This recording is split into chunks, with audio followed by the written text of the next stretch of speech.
Sana katika YouTube channel yangu tunaendelea kujifunza jinsi ya kutumia Camtasia kama ni software ya kuweza kuedit video. So katika video hii nimeona sio mbaya kama tukiweza kujifunza kwanza kabla ya kuingia deep kuweza kudiscuss mambo mbalimbali ambayo yanapatikana katika editor hii, jinsi gani ambavyo yanatumika, kuweza kuona namna gani ambavyo tunaweza kusave project zetu, kwa sababu issue ya kuweza kusave project yako ni issue muhimu sana ambayo unatakiwa uipe kipaumbele, sababu unapopoteza data zako ama project zako na kuwa ngumu kuweza kuzirudisha, na itakubidi sasa uanze process upya. Ndio kitu ambacho sisi hatukitaki kwenda kufanya. Kwa hiyo katika video hii wacha nikufahamishe tu mara moja jinsi ya kusave project yako katika Camtasia. Ni rahisi sana, just kwa kuklik tu keyboard shortcut zako ambazo ni Ctrl S kuweza kusave. So kama ni mara ya kwanza kuweza kusave, ukiklik Ctrl S itakupeleka kuweza kuweka location ambayo unahitaji kuiweka hiyo project yako, na vile vile kuirename, kuipa jina. Kwa mimi nikiklik hapo Ctrl S, moja kwa moja itanipeleka sehemu ambayo nahitaji kwenda kuiweka hii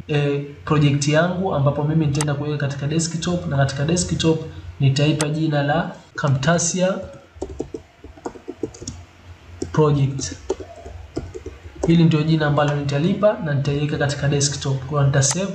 Baada ya kuweza kusave, hata nikiangalia hapa sehemu ambayo inakuwa inakaa ile jina ambalo umelisavia hiyo project yako, basi inasomeka Camtasia project.tsc project. Maana yake TechSmith Camtasia project ni extension ya hizi files ambazo zinahusiana na hii software ya Camtasia. Kwa hiyo unapo save, kama hapa nikija katika desktop, itakuwa na muonekano kama huu. Hii ndio project yangu ambayo nimeisave. So muda mwingine ninapohitaji kuingia na kufanya nayo kazi moja kwa moja, na double click hapa na kuweza kuifungua, itafunguka katika editor ya Camtasia. So ni rahisi sana kuweza kusave project yako. Jiwekee mazingira na mazoea ya kuweza kusave project yako mara kwa mara. Hata unapoedit sehemu ndogo tu ya video yako, basi jaribu kuwa una click Ctrl S katika keyboard yako mara kwa mara kwa ajili ya kusave hiyo project yako. Hujui kitu gani ambacho kitatokea, haswa katika mazingira yetu. Kompyuta zetu ambazo tunatumia haziko vizuri sana, kwa hiyo zinaweza zika stuck ama zinaweza zika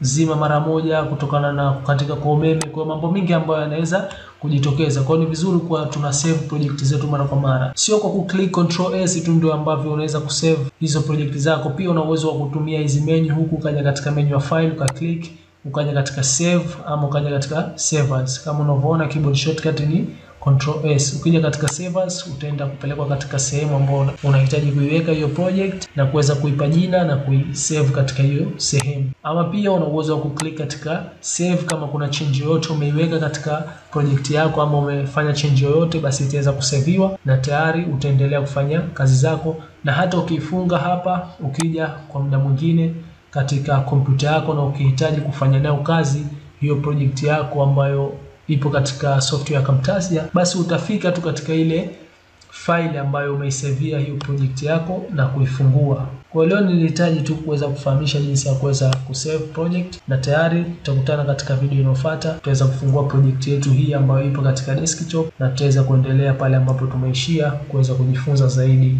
jinsi ya kutumia tools na vitu mbalimbali katika editor ya Camtasia. Asante sana, tukutane katika video ambayo itafuata.